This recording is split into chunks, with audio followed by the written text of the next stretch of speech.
Welcome, everybody, to Real Stories, Real Change. And today we're talking to TAMERA SCHMIDT. In fact, she's Reverend TAMERA SCHMIDT.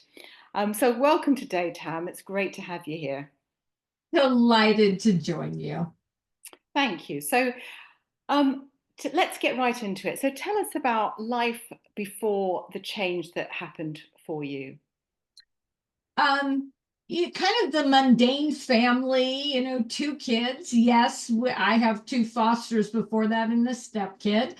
Busy in life activities and everything else.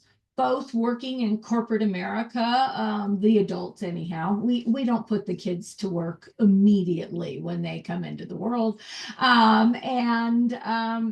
just frantic, busy, probably lacking a little gratitude, trying to connect with each other between life, as you know, raising a family. Yeah. And what was it that occurred that really turned things on its head? Um, 18 years into our marriage, one day, debilitating headache. Joe, my husband, headed to the hospital. Told me I couldn't even go with him. You got the kids, you got to do this. And a phone call from him came at 4:45 a.m. and he had been diagnosed with the worst brain cancer there is, glioblastoma. So by 5 a.m., my whole world is going to tip upside down. Mm. And so, yeah, I mean, can't imagine what it must be like to receive that news. So, what was the journey then? What happened? His battle was going to be 17 months long. I have a habit of oversharing. And so I was on social media, Facebook in particular, sharing our journey, engaging people. And overnight, I became the full-time caregiver for him and the kids, until the cancer really started taking out his memory and all. It's a journey of a partner who is in denial, but also wants dignity and respect and stepping in to be his amazing self, and it not working well, and a lot of chaos, pain, and awareness has occurred throughout the whole journey. One of the most interesting things about the choice to, shall we call it, journal out loud on Facebook, besides horrifying the heck out of my family, which I'm really good at anyhow, is that I would not realize that later on we could go back to those posts and craft some tools and put together some ideas for other people that face the journey. Mm. And just give us a sense of, how did you cope with that journey on a day-to-day basis and the not knowing? Probably not very well. I'm a fixer by, however the universe put me here on earth. And I never process any of my feelings or anything else. It's like, okay, get on with it, get it done. There's nothing to fight about. There's nothing to argue. There's no pre-mourning that's going to occur when your partner's diagnosed. I have a lot of friends say, "Oh, wow, you're so brave. I got a nickname of Wonder Woman from everybody around me." Um, and there's some insights on that. And so I just made it happen and kept going. I mean, financially, we were basically in ruins within months. I was in I've had a stellar career in corporate America, and I just assumed I'd be leaning back in to my business colleagues. I was running a global organization for a $1 billion company at that point, and politics had ensued, and I was laid off. So, truthfully, we've got zero incomes, even with him being out on disability, in a matter of weeks. Well, what do? You to find a way to work and to support the family and things like that. And so I think it's fair to say, rather than acknowledging or understanding that I was probably in shock, I was just get stuff done. Now, I do also know through the journey, there were two things that people would say to me, both which drive me insane. And I highly recommend, if you're listening to this, please don't ever do this to another human being. The first one was this arbitrary, I'm praying for you. And, I'm praying for you. And then they'd walk away. And, oh boy, it just kind of it was kind of a F you to people, to me, and it was a platitude and it was a worthless one. And I will say that at some point, I realized that prayer needs to be an action, whether it's an action I take or somebody else does. So I can think of two times that somebody came into my life during that time, or they already were and what they did, that really showed me what an action might look like around prayer. So I have a very dear friend who I flip and adore, who she and I were, co-parents, and we had theater kids, and we would jointly work on things for the schools, and we'd see each other, and it's like a little puppy dog, tail thumping and everything else. And she would just show up. She arranged the food train, so I didn't have to figure that out and all. And, she didn't call me every day. She wasn't checking in. She just did her thing knowing me. And, if you were to define her leadership, servant leadership is my friend Michelle, blinking lights. And one day, and I told you, I'm not processing anything. I'm just doing, because that's what has to happen here. And one day I'm downtown, I know I've got to pick up the kids. I know we've just spent the day before with like 12 to 18 hours of treatment for him. I had whoever was doing carpool fail. And I was downtown dropping off our dogs to be groomed on a main street in a town nearby. And I'm just walking, and I'm pretty sure I should not have been behind a wheel of a car at that point. I'm just kind of numb. And she just walks up, wraps me in her arms, and holds me. Mm. And I went, oh, yeah, I know you're busy. No, no, no. And she said, shut up. With great affection. And she brought me back in, and she just had me in what I will call the body lock hug. And I took my head that was probably deeply implanted into my shoulders, and I took a deep breath, and I began to sob. Mm. She didn't say a word. And then I kind of reeled back, and she's looking at me and seeing me and loving me. And then she pulled me forward, gave me a kiss on my forehead, and said, always and forever. And our little tagline is, I love you most. And so that's how she finished it, and she walked away. That is prayer in action. The other quick story is, you mentioned up front that I'm a reverend, so most people are like, well, you should believe in prayer, lady. I do, but, so one of my work colleagues from the job that let me go during this is an Episcopal priest in the Bay Area, and just incredible. And she taught me really what a prayer in action is, because she called me one day and said, okay, what are you doing tomorrow? Let me have the whole schedule. And I, right. And she says, okay, here's what's going to happen. I'm coming over and I'm bringing my eldest kid who drives. The eldest kid is getting your kids to everything. I'm bringing my daughter. She's going to sit with Joe and take care of all of his needs. I am going to take you out to a meal, but first I'm going to load the laundry and then we're going to go eat. And if it's ready, my daughter will switch it, whatever. But bottom line is, this is the plan. There is no argument, and I'm going to be there. What an incredible gift. And so when I say prayer is an action, I also mean that during difficult, horrible times in anybody's life, and people's other line is, let me know if you need me. I don't know what I need. I'm not even levitating in my body anymore.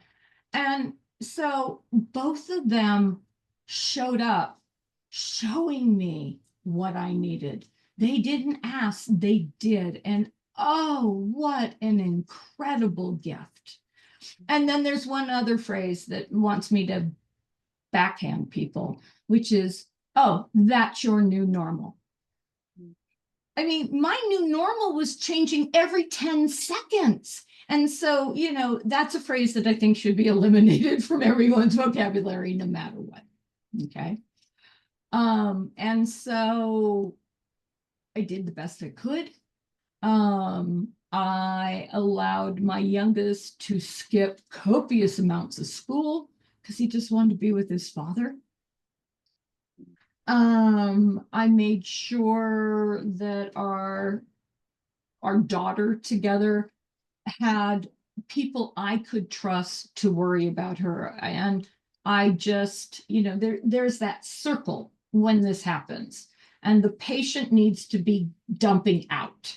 And then I, being the intimate coordinator of all things happening, I need to be able to trust and designate, you know, who's going to do what for whom. And it is a team sport at that point, right? But then that next circle around me and Joe, but I'm in charge of everything at this point, needs to either suggest, decide, or run with everything. And so, you know, that next layer, they figured out the kids' carpools. They made doctor's appointments. One of them we had a pet emergency, right? And it was just like that next circle called somebody else that we knew from the football team who is like a pet guru. And she's like, I have Tam's debit card, just figure it out. And so that was a huge aha about how energy flows and how the infrastructure should look. And it's something I had never considered. I'm probably always stepping into the middle and saying, oh, I'm in charge, I'll figure it out. And, you know, that was my great learning. That it wasn't my role. And what you see in there is I'm not accustomed to asking for help. And frankly, having never been on this journey, I didn't even know what to ask for. And tell us what happened to Joe then. Joe is going to pass away. You know, very type A, wildly successful. And when the denial lifted and he knew he was dying, and being his best friend and partner of, you know, we had met years before we would ever date and then get married and have our kids together. The number one trauma from his childhood was dignity. And no need to get into the story, but to be robbed of it, to be abused, you know, in behalf of dignity. And so he needed to be allowed to leave the earth with dignity. And we were very blessed. He went, when the end came, in 4 days. He was very clear that dignity-wise, he never wanted me to change a diaper. I'm sorry if that's graphic, but that's going to arrive in a situation like this. And 4 days, you know, and we were equally blessed, if you can find a blessing, that my stepson, his firstborn, had flown into town. We hadn't seen him in quite some time. There were a bunch of circumstances and all. And so he got to be with his father, and his father got to see his kid. So he had all 3 of his children by birth with him in the last days of his life. And I consider that amazing. He went with dignity. He went quickly. I know the 17-month battle and all that, but in the end, God, divine, the universe, whoever you think might be in charge, answered my most vehement prayer, which is let me be able to respect his wishes and release him Mm, back to the state that he came. powerful. And talk us through then, the journey subsequent. um, it's interesting when you talk to my kids. One of them says I then went to bed for 2 weeks. That's not quite accurate, but I mean, I lived on maybe 2 hours of sleep for 17 months. And at that point, I knew people were around. I knew people were taking care of my kids and they would be fed and they would be taken care of. They were a little numb. And to be fair, I passed out.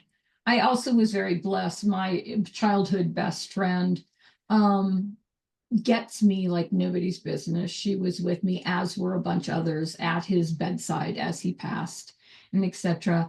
And she just took a page from something that I had said many, many years before. I was going through a divorce, and my best friend and sponsor of 102 years. Yeah, I'm that old. When I was going through my divorce, she said, I think you've cried alone far too often. When you wake up in the middle of the night, you're to get up and come to my house and curl up in bed with me. You don't have to do this alone. Which was an important lesson then that I had lost. But she would be there. She'd just show up. I'd like, what are you doing here? She goes, I'm sleeping over. And so the first weeks and months, I can't tell you really what it looks like. But I will say that I stumbled over a quote that summarizes all of it, that might be useful to your listeners. There is a quote, I forgot who wrote it. I'm sorry. It's powerful. It says, trauma are changes you don't choose. Healing are the changes that you do. And, if you fast forward through that, I began first, my top priority was to retain any of the good memories. Um, uh, my dad, a survivor of Nazi Germany, my grandmother, that side of the family is all Jewish. And they once said to me that children should never be invited to the burial because the grandchildren, right? Because they carry the memory of the good, and somebody needs to remember that. And so I was busy trying to capture the good stuff because I knew whether it was for the children or for myself. And we did a lot of recordings. I had saved his post-it notes to the kids, which ironically, so he would get home later than I would some of the time. And he always wanted to kiss the kids goodnight, and he would miss them. And sometimes he'd be out and gone before they left the next day. So he'd leave post-it notes on their headboard. And one of them was Kate's, I kissed you goodnight. Love, Dad. And I had saved all those. And my daughter is going to go and get a tattoo with Joe's ashes in the ink of that very quote on her wrist. My son's going to go a different direction, but he plans to get a tattoo and things like that. And so, collecting the good was really, really important. And one of the good things that happened out of this that I never imagined happening is I said to you that I was laid off. Well, I went off to interview going, I'm all that in a bag of chips. And I am, I have been, I will be again, I am successful.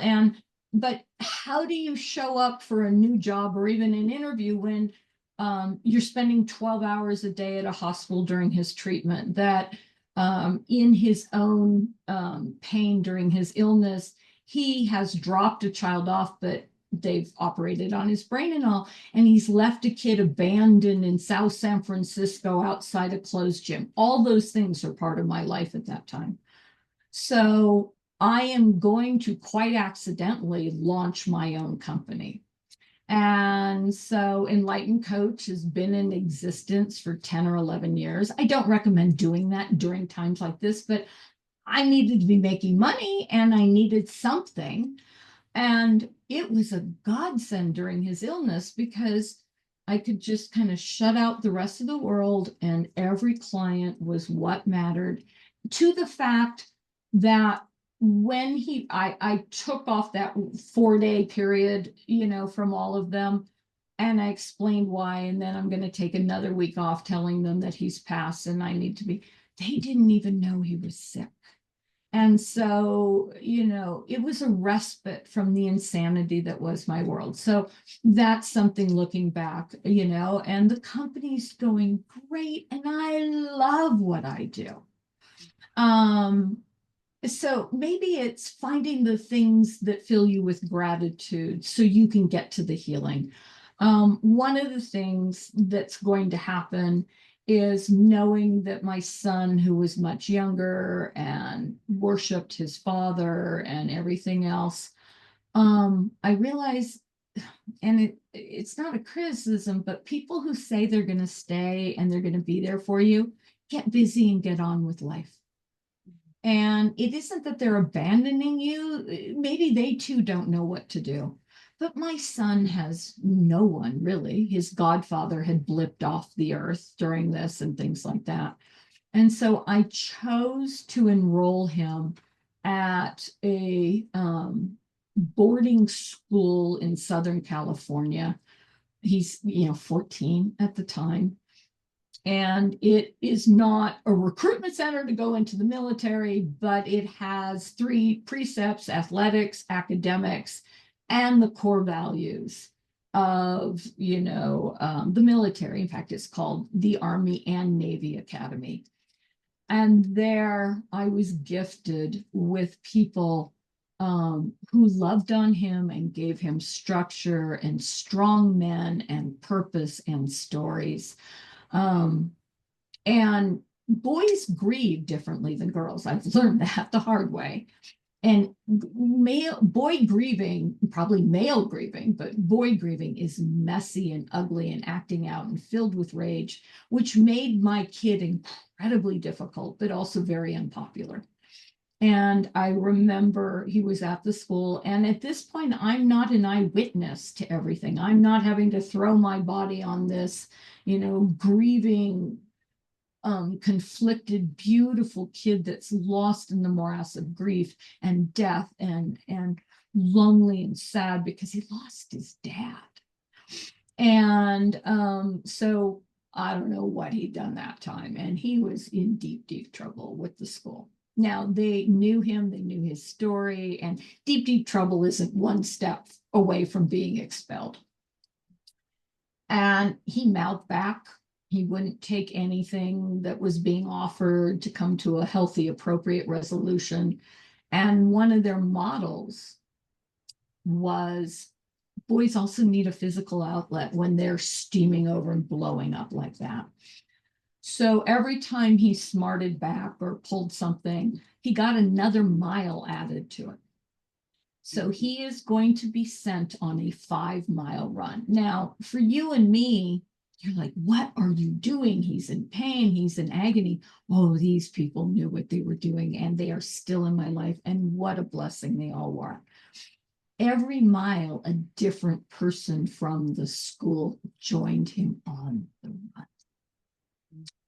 And I would be told later by his TAC, his training and, life-loving officer, Mass Sergeant Lionel Salisbury, who I adore. And he says they won't break down. That rage is them just like, ugh. And so the last mile, was the two-star general who had fought cancer and survived. And William finally was ready to break open, but in such an incredible way. And so on my journey to healing, making difficult choices, because everybody thought I was horrible for doing it. And trusting your instinct, even if you have any at that point. I was going on fumes, but it felt right. And I never imagined what a bigger blessing it would be. And then my daughter is going to go to a school in Oregon. I lived in California at the time, and that's how we were introduced to University of Oregon, and we all love it very, very much.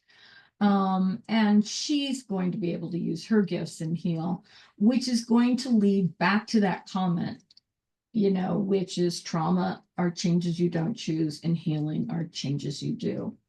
So I woke up one day and realized I'm not healing at all. I'm like, treading water barely. And we had talked about Bend, Oregon many times before. I had even suggested it during his battle because they have right to die laws here. And we can talk about that offline, but what a gift. Because if you have a terminal disease and it ends up being financially so destructive. Why not let this person leave? And he wanted dignity, but he had refused that. So one day I woke up and said, I'm moving. And yes, we got the benefit of in-state tuition for my daughter. Very practical business decision. And I got here, I didn't know anybody. It had been on the list. My sister owns a home about 15 minutes or 20 minutes from here, her vacation home. Loved the town, loved the energy. Got here, didn't know a soul. And I did what anybody desperate for community and all would do. I began shopping spiritual communities. I didn't have the Reverend Tam card or placard up over my head. I was ordained. I was, hanging out around the outside. I was a little worker bee, married my best friend, had a family, and had spiritual, but never really involved, never giving talks or anything. I know that as a multi-spiritual smorgasbord of belief systems ordained minister, I needed something diverse and unusual. And, let's talk about the Dalai Lama. Let's talk about a meme, and I was bouncing in and out of this because I just wanted someplace I could get a hug again. One of the things that we kind of don't talk about is physical contact and being a widowed human being. I mean, obviously, through his battle, I had lost all intimacy. I was a caretaker, not a wife or partner. And so physical touch is completely absent. And then you even have the interesting, weird belief that I'm going to be looking to get, around your husband, and I'm not going to honor your story. So after they pass, you've never been more alone because what circle do you fit in? What crowd's going to let you come hang out? You're always that extra at the dinner table. And so I was looking for some place to find hugs. And lo and behold, I wandered in, and that particular Sunday, and I'll explain in a second, that particular Sunday, they are going to talk about something out of the Bible. And I shot right back out the door and went, not mine. But remember, I'm lonely and I want to meet people. And, my kids aren't here to naturally meet people because one's in college and the other one's at the boarding school. I have my own company, so I'm not going into an office anywhere. I mean, where am I going to meet people? And so I started getting, meetups, that app, this is going on in town and all. And I started going to classes that so happened. Most of the ones I signed up for were Unity of Central Oregon. And one day I was doing a vision board. I mean, yeah, gosh darn, need a new vision. Anything I ever had on a vision board before was delete all. And we were doing it in the foyer of the church or spiritual community, as they call themselves.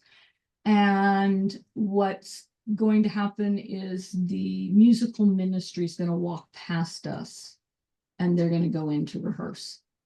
And I can hear them. And somebody in the class looked at me and said, have you ever thought of coming to Sundays? And of course, I had my blocking tactics, oh, I've been there one time and, oh, no, we're not going to do that whole Bible thumping thing for me. And she said, I've been a member for years, and I think that's only happened one time. Would you be willing to come and hang out with me and try it again? I said, well, that music's pretty darn cool. Let's fast forward. I did end up hanging my Reverend shingle. I am on the masthead. I'm an associate minister of Unity Community of Central Oregon. I get lots and lots of hugs, which is awesome. In the beginning, they started calling me the Hugging Rev, which, I'll take that. And I found a community that would go with me on the journey to define who and what I was going to be from here. And the head minister just retired. And I wrote a letter to her as part of her retirement about what she means to me. We all did. I'd never been on the masthead, and she's the one that kind of gently nudged me forward. Eventually, I would co-create talks on Sunday and rituals with her. She would see me in any stage that I was and simply love on me, knowing that the divine had a story and a path. And I really give her credit for helping me integrate all the parts of me to and into the person I am today. So maybe because, I'm praying for you was pissing me off so bad, I think I had moved away from any form of spirituality. I mean, we won't talk about the mental dialogues of why did you take the good one. And so the choice to move introduced my healing, which is on that little quote, for the first time. And I would say at this point in my life, it's not perfect. There's lots of yuck underneath, but I know beyond a shadow of doubt, A, I can do anything. B, love always wins. C, spirituality has a time and place, at least in my life it does. And if you come across me, most people would say that I ooze positivity and I will always find a way. And from there, and what isn't in this discussion is I'm a neuroscience trained coach. Now, you do not have to point out the irony that I understand how the brain works. And what does my husband end up getting is brain cancer, right? Which was very helpful when talking to doctors. And I can remember because the Joe, the cancer patient, wasn't Joe, my best friend and life partner. And I was puzzling about some things and it wasn't making sense. And I remember going in to the neuro-oncologist, and he would leave for the treatment. And I'm like, okay, I want to talk about that surgery and where the tumor was. And I think it took empathy, and I think it took this and that. And the neuro-oncologist, Jen, was just looking at me kind of with her mouth open, because nobody asks about the caregiver. They don't need to know anything about. They're about the patient and working with you to make sure you're taking care of the patient.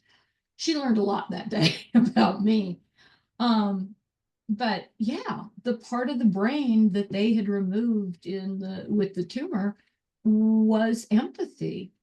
And so the neuroscience of change asks us to get out of our reptilian brain, and I have a whole shtick on that. The reptilian brain is 15 million years old. At least it was a high performing machine.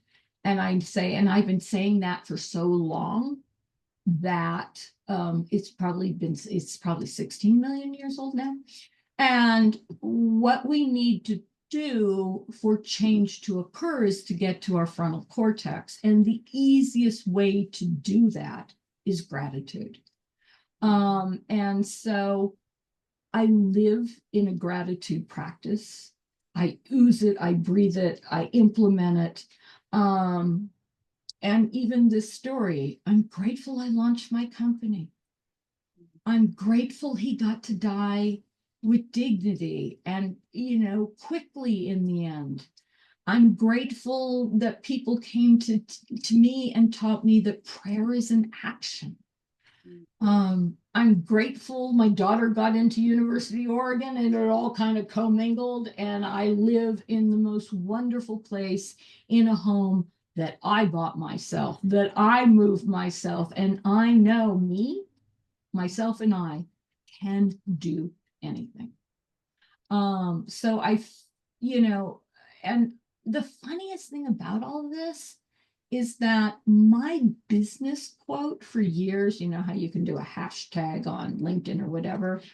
My business quote has been for decades, gratitude, not attitude. And sometimes I was practicing, sometimes I wasn't, but I do think on the other side of this, I'm living it. You are. Yeah. Thank you so much. I'm really honored that you've shared this journey so openly with us. And there are so many things in there which will be helpful to people who perhaps are going through something similar as well. So thank you so much, Tam. Thank you for inviting me. I really appreciate it.